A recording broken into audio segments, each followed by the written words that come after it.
Welcome to the Confidence Formula, week 6. We're talking about deep range assassin, my favorite way to phrase what we want to become as a shooter. We not only want to take shots, make shots, but we want to make them from really deep range, and we want to be known as a deep range shooter so that defenses are worried about how to stop us. And despite their best attempts, we're still going to take and make deep range shots and knock them down at a rate that just makes us a problem.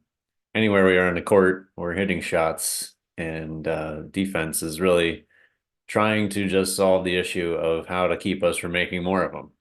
And that opens up a lot of other tools that we've been talking about and are going to continue layering on as we go through the course. So, four major topics underneath this category. One is my whole philosophy of working on shooting. I call it remodeling versus demolition. I don't want to do what most coaches do and just tell you everything wrong about your shot. I want to take what's working and build from there. 7 pieces of shooting, kind of my distillation of all the different aspects of shooting. Like these 7 pieces, if you get them right, kind of nothing else matters. Your shot is going to be mechanically sound, and then we can use that to build other pieces onto it. Power before precision, again, kind of goes back to remodeling, but most players struggle with generating enough power far from the basket, 3-point range and beyond. And so they have a different shot when they have that problem. Therefore, all the precision that you might have developed close to the basket goes out the window because I have to get more power. I'm not going to make as many because I'm changing my shot. So our whole approach is to solve for power first so that you have the same shot no matter how close or how deep you go, and therefore you get consistency. And then we're going to talk about just defining deep range. What does deep range mean to you right now? And how can we just change your thinking on that and come up with a different definition of what deep even means and have you thinking differently when you're a shooter? So let's jump into remodeling.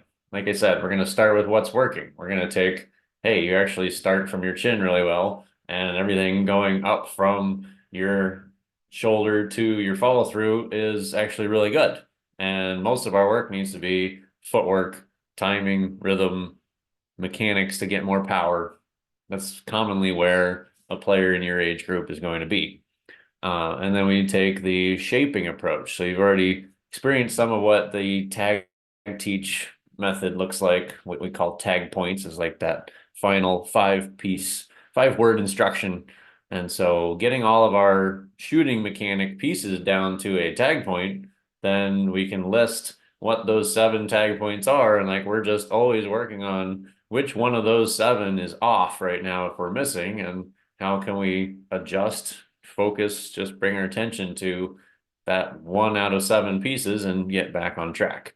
And it's kind of a process of elimination. We'll talk about what I call our self-diagnosis system that's part of that. And then what this approach really allows us to do is keep the best part of your shot. So again, we're not telling you everything you're doing is wrong. You got to trash your shot. That's the only shot you have and the only one you've been working with since you've been alive. Like that's somehow where most coaches arrive is like, let's throw your whole shot in the trash and tell you everything's wrong and start over. And it just really doesn't work. You get resistant to that in my experience as a player, and you're building from scratch and experiencing way too much failure for you to keep going on that track. So we want to take what's succeeding, make it more successful, and slowly over time tweak and refine it until you actually feel like you still have the same shot, but it's changed so gradually and in such small increments that you're making a lot more shots, but again, you feel like it's still your shot. And then at the bottom line again is aiming for results. Like whatever we're doing, the ball don't lie, as the saying goes. All we care about is can we make the shot go in the basket more often? So I'm not going to tell you that you should have your elbow in more. If you're making a lot of shots, we're going to keep going with what you're doing.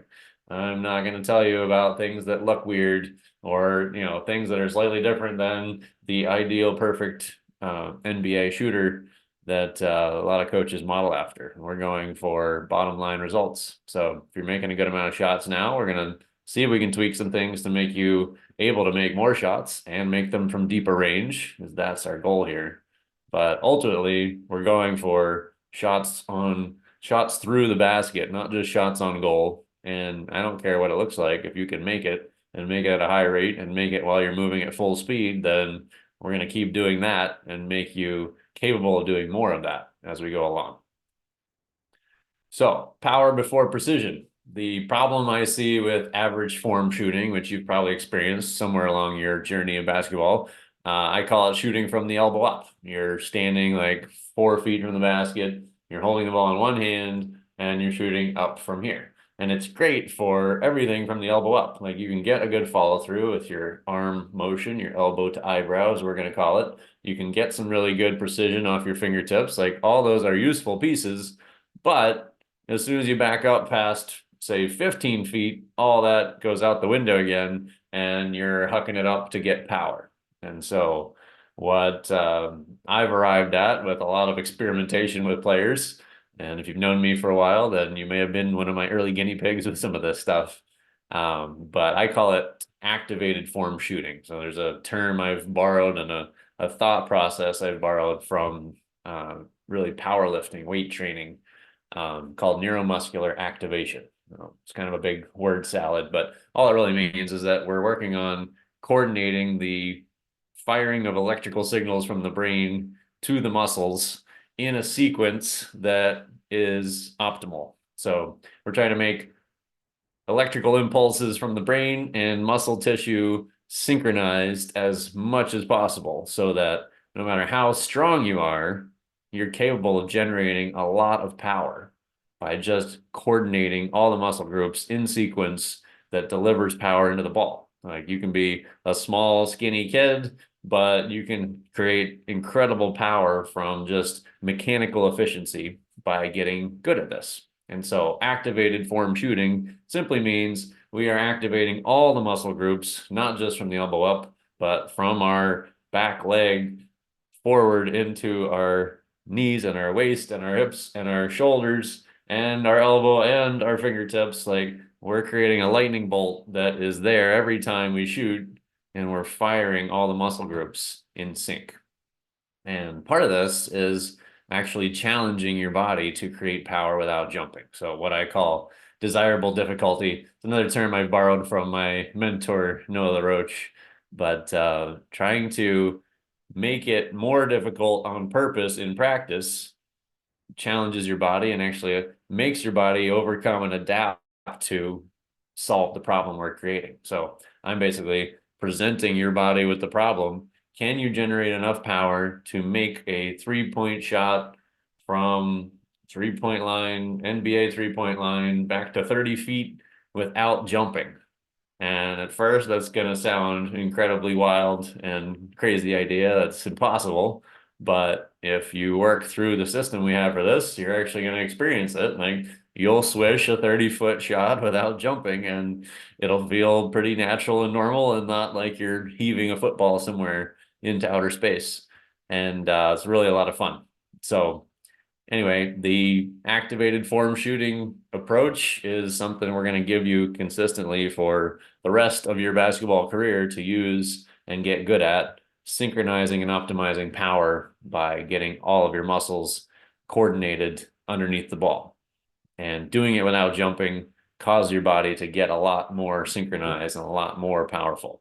You can think about jumping as like a shortcut. If you jump, your body can get away with a lot of inefficiency because the jump is so powerful, it overcomes some of that. But when we get bigger, faster players we're playing against, faster game, deeper range, like problems start to show up because we don't have enough mechanical efficiency of power. We don't have enough coordinated muscle groups working together to make it feel smooth and efficient and Steph Curry like water from whatever range you want. That's what we're going for. So this is what it looks like, activated form shooting. We're just looking at my demonstration here of what the one-arm form shot from a standstill looks like. This is what I don't like because of what I'm demonstrating there. And then this is what we're going for. Leg back lunge, starting from the ball at our chin, which we're going to get into more in a minute. But coordinating all the muscle groups instead of just from the elbow up, we're trying to get from our back leg, driving forward and up on our toes, synchronizing everything. And we're doing it with a two-hand grip, exactly like we would any shot in a game. So let's talk about the 7 pieces. So first one is our chin before our step. And this is really from just watching Steph Curry and a few of the other really good shooters, modern day shooters. Old school shooters would be like over your head. Your dad or your coach might still be trying to get you to do that. Doesn't work very well. If you're shooting from range and you're shooting fast, we want to shoot from our chin because our whole body can load up power underneath it. And somehow the human body is designed just right so that for most people, starting from your chin allows your arms to move about the same distance as your legs need to move to jump. And therefore, arm and legs are automatically synchronized instead of the more old school shot like Ray Allen would be jump in the air and then upper body strength, shoot it from overhead, which is a lot flatter shot, a lot more difficult shot, and less mechanically efficient again. So second one is heels down. I'm going to show you on video in a second, but stepping in from that lunge position I just showed you, we want to step into our heels first and then drive up on our toes so that power from just our ankles is added to the system. If we step in already on our toes, we don't have as far to go. We don't have as much range of motion and therefore not as much power. Shoulders over toes simply means as I'm stepping forward from that lunge to the even toe position I'm going to shoot from, I want my shoulders leaned forward because we think of the bar of your body, your torso from your shoulders to your hips as a lever. The farther forward the shoulders go at the start, the more that lever can push power upward when you go up to shoot. Hips past heels is similar, just on the end point instead of the start point of the shot. So start point is shoulders over toes. End point, I'm driving my hips forward like a hip thrust past my heels so that all that mechanical power goes up into my shoulders and then my arm. Finish on toes, kind of the other end point from starting with heels down. We're rolling up on our toes as we follow through.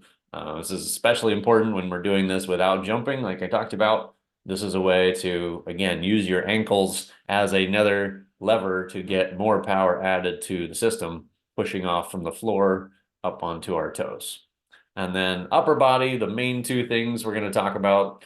Really, I think about connecting the dots here. So we start at our chin, which was our first point, and we end with our elbow to eyebrow.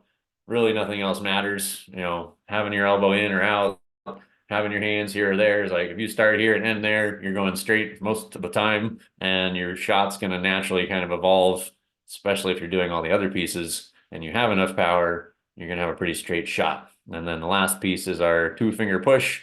We simply want the ball rolling off of our hand like it's on railroad tracks. We're going to hold it in all of our fingers, but roll it off the last 2 as the final touch. And that really is aligned with the rest of our forearm. So whatever our body did, if our forearm is following through with our elbow to eyebrow, and those 2 fingers are following the line of that arm, then we've got a very straight shot. We actually have a course called the Sniper that's really just modeled after that concept, is that we want a long barreled weapon for long range shooting. We don't want a short barreled pistol that's going to send it like a paintball spiraling off all different directions. We want the longest, straightest trajectory as possible.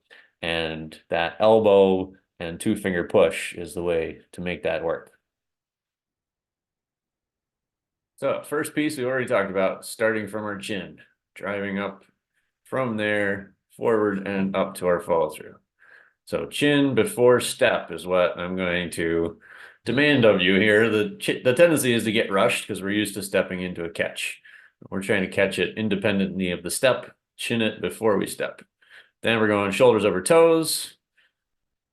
And we're going hips past heels, driving the hips forward. We're going finish on the toes.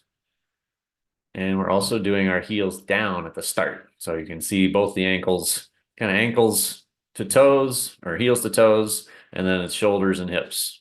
And then the final 2 pieces showing here, the 2-finger grip, trying to roll it up off of that index and middle fingers, our 2-finger touch. And most of us will have some variations of how it's coming off. Like I like to say, it could go 5 different directions with 5 different fingers. We're trying to give it precision with that 2-finger touch, and then getting our elbow to eyebrow, kind of seen from our other shots here, but finishing that elbow at the height of your eyebrow, and the 2-finger touch is the end point that we want to get to. So, stride, stop, shooting. Some of this will be familiar already because you have already done week 2, where we went through all of our stops, and we've been playing some one-on-one out of that and kind of building off of that basic framework of how to stop. So all we're doing here is really connecting the dots from what we just did without jumping in our activated form shooting to now stepping in by moving both feet and adding a jump. And what you'll notice right away is that you'll probably launch it over the backboard because you have so much more power from doing that priming of your muscle groups and synchronizing everything, that when you jump, it's like superpower. Like I've had players literally like launch it past the backboard, not expecting their body to suddenly have that much more power. But jumping really is a huge power generator. So when we step in with both feet into our shoulder over toe position, and we jump out of that with driving our hips forward, then just mechanical energy we create is fantastic. And that's what allows us to do a lot more fun things out to deeper range. 2 more kind of key pieces now that we are jumping is kind of our balance. So you can think about side to side, forward to back, and rotation in the air. Like there's a lot of dynamic pieces to a jump shot, but assuming our balance is pretty good, what we tend to focus on the most is the even toes at the start. So when we step left, right, we have even toes when we start our jump, or approximately. Like I'm not gonna measure it with a toothpick to get your toes perfectly aligned. Like some players have a little bit of an instep of the opposite foot kind of alignment, which is okay.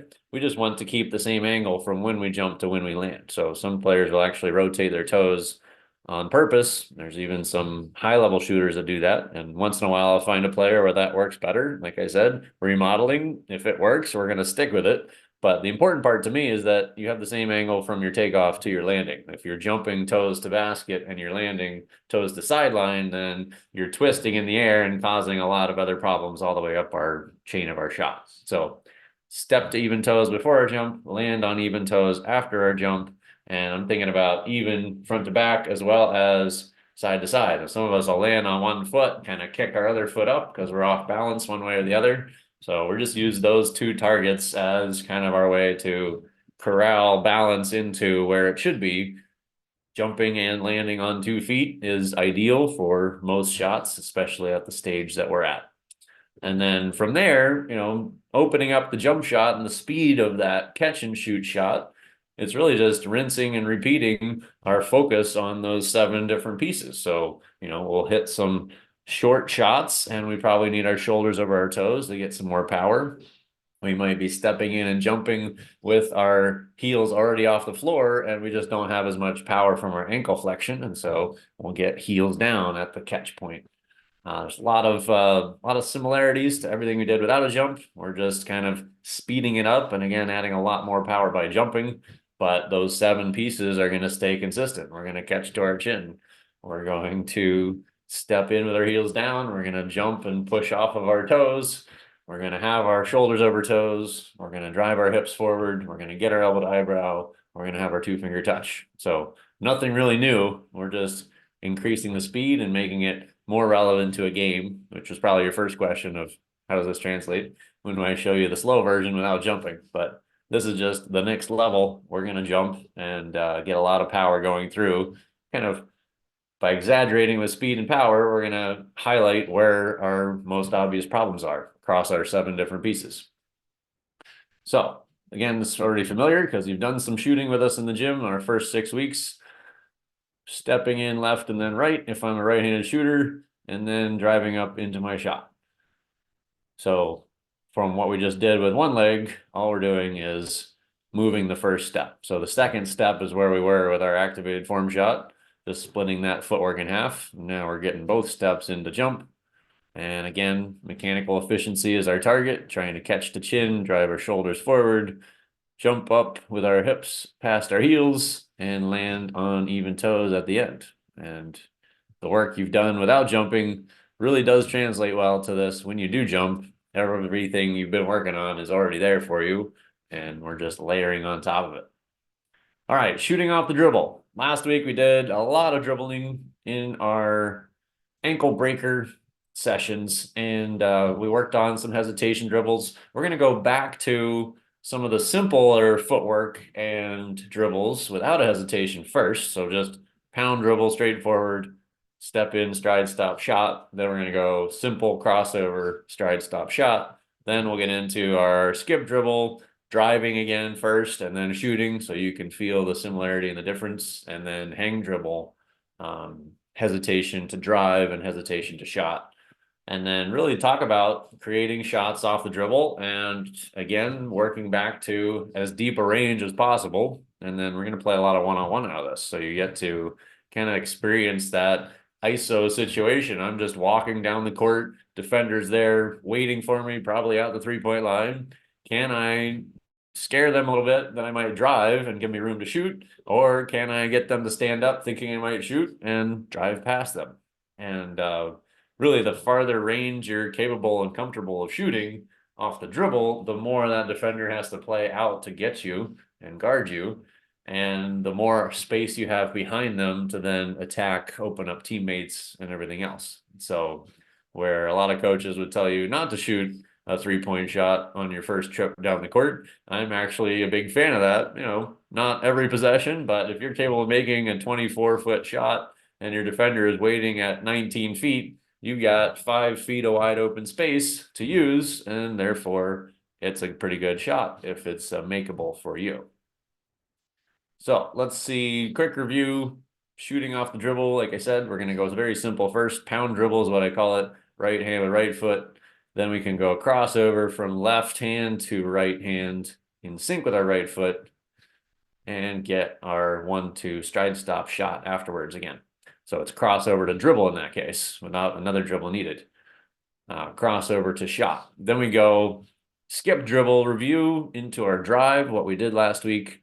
And then skip dribble to shot is one of my favorites. Takes a little getting used to, but if you can get a handle on that rhythm, you really look dangerous to a defender. And then the hang dribble, again, we'll start with a drive. It's a little bit easier to get the footwork rhythm, what I call the side shuffle. And then the hang dribble to shot is just flowing out of that, because we know we can hang the dribble out there hesitation-wise before we attack. We can also hang the dribble out there and pick it up to shoot it.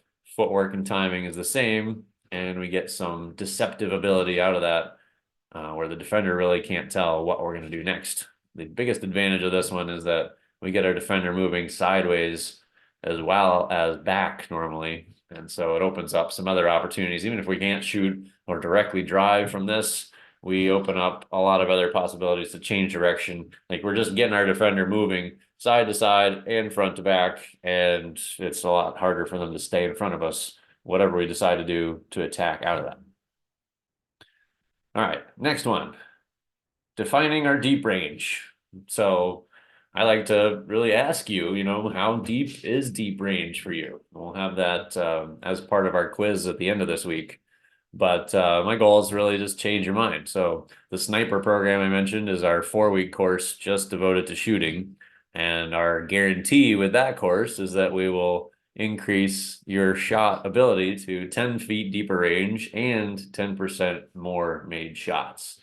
And so I like to think about this, like what would 10 feet deeper range at the same percentage do for your game? Like if maybe you're a 15-foot jump shooter right now, like you make layups and you're around the paint and you shoot from, free throw distance is 15 feet. So that's where your comfort level is. And maybe you're making 25%, right? What if we could just move that to 17 feet or even 20 feet and keep the same percentage, right? 25%. If you're in 7th, 8th, 9th grade as a 3-point shooter, then you're probably doing pretty well, consistent with your other teammates. Like you'd at least be a threat to shoot a 3-pointer. You might not be the shooter on your team yet, but if we move that 5 feet back and kept the same percentage, guess what? Instead of 2 points every time you made it, it's 3 points every time you made it. And now you're a way more valuable shooter because you're capable of making 3 points at the same percentage. And the farther back you go and keep a fairly good percentage, the more of a threat you can be. So might be you're a 3-point shooter now, like you're making 30, 35%. But if you move back and could make it from 25, 24 is the NBA line. So 24 feet or 25 feet back, and you still shot 35%, you'd be open way more because the defender's not going to think you're going to shoot from that deep. And they're not going to come out to you. So you're not contested anymore. If it's a wide open shot compared to a contested shot, but by doing 5 feet back, you're more likely to be uncontested and wide open, then that's a big change for your whole game. And then percentage wise, like what if you could make 10% more shots from all ranges, right? Just on average, right now, let's say you're at 55%, including layups, like just everywhere across the board, you're getting contested at the layups. Like that's why it's not that high a percentage still, even though it's close to the basket. And you're a 25% or 30% 3-point shooter. Like if we just bumped up your whole percentage overall by 10%, what would that do for your game? So I broke down some numbers on this because this stuff makes me excited.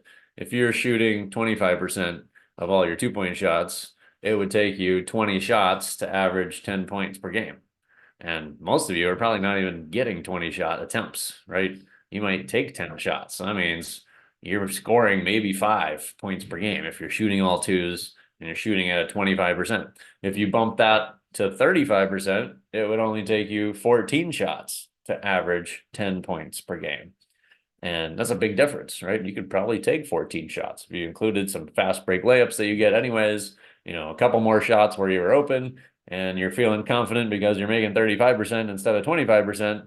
Suddenly you got 10 points per game. Like that can do a lot for positioning you to going into high school and just your own sense of self as a shooter. Like, okay, I'm making it 10% more of the time. It doesn't sound like much, but now I need 6 less shots to reach the same points scoring potential.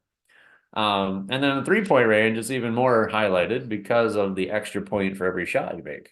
So if you made 35%, well, I guess I'll start with the baseline. If you made 25% of your threes, it takes you 14 shots to average 10 points. If you could make 35% of your threes, it only takes 10 shots to average 10 points. And that's really, highlights the value of 3-point shooting. And so my goal is always to take that extreme and like, what is our 3-point percentage? And, for some of us, it was 5% when we started, or it was 10% when we did our first week, evaluation, our 25 shot test, even, isolated practice shots, we're shooting a very low percentage. So getting that up to 25, 30, 35%, now we're like 500% increase in your shooting potential. And when you get to a game, it's just like, it's comfortable now. No, we start adding all this up. Like we're capable of making shots from 10 feet farther away and we're making 10% more of them. Now it's like, I am the best shooter on my team. And so, my question is ultimately, why not both? Let's get you comfortable shooting deeper range and let's get you making more shots. And when we tie all that in with our decision making and moving off the ball and everything else we're doing across our 12 weeks together, you really do start to look like the deep range assassin that every defense is worried about how and where you're going to score because you do it at such a high rate from such a variety of spots and ranges on the court. So quick summary, remodeling can be fun, right? We're not telling you your shot is trash and you got to throw it in the garbage and start over. We're saying, hey, this works pretty well. Let's do more of that. This needs one piece like this, and now that works better. And then solving for power first. We're going to make you powerful really beyond your expectations, and you'll be okay missing shots because it'll feel comfortable and you'll see the ball going distance without feeling like it's a struggle anymore. And without feeling like you got to change your shot to be at different distances. The other thing that is reassuring is there's only 7 pieces to worry about, right? We're not going to give you 1,000 different nitpicky things to fix your elbow, whatever. It's just like shoot from your chin, shoulders over your toes, stack up all those puzzle pieces, and we are moving forward with only those pieces needed and circling back to them as necessary. And then finally changing your definition, right? What is deep to you might change even this week to from 15 feet was pretty deep and I barely shot or attempted a shot beyond that to I'm okay shooting threes. I even tried some shots at NBA range and I feel comfortable with it. 10 feet deeper range, 10% more shots. It's possible.